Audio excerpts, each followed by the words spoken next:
Today we're talking about what might be the most insane V12 engine ever put into a production vehicle that you probably don't know about. Last time we talked about the giga sweats of motorsport, aka Audi, specifically in the early 2000s when their R8 race car dominated at Le Mans. However, if you can believe it, its successor, well, it was even more dominant and set records in the process. This is Audi's R10 race car, and on the face of it, it looks like pretty much any other LMP1 car of the period. And as they had proven with their R8 race car, not the production car we all know, and Audi had already proven with the R8 that when they set their minds to making a Le Mans winning race car, they're pretty much successful always. See, there was a problem with the R8. Even though it won and won and won and kept winning, it kept receiving nerf after nerf after nerf to its turbocharged V8 engine. So when it came time for its successor, well, the V8 was out and it got a V12 with 2 turbochargers. Not exactly uncommon,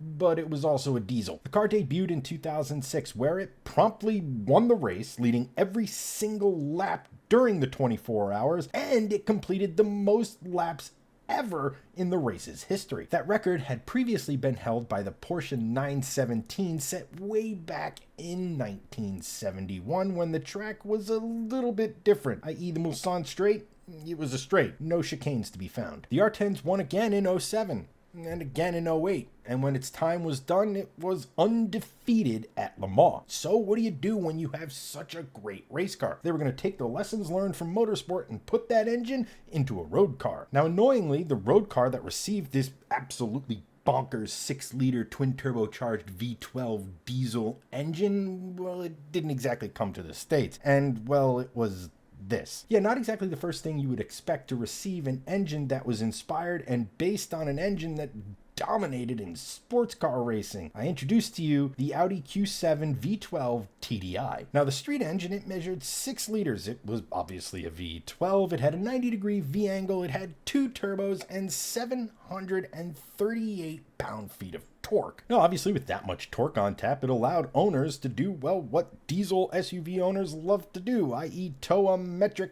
crap ton of whatever the hell they wanted. However, it also allowed the nearly 5,700-pound SUV to go from 0 to 62 miles per hour in 5.5 seconds. Now, that's great and all, but I can't be the only one who really hoped that they had put this in, say, a supercar. Do on the street what they did on the track, i.e. embarrass the supercar elite with the frickin' diesel.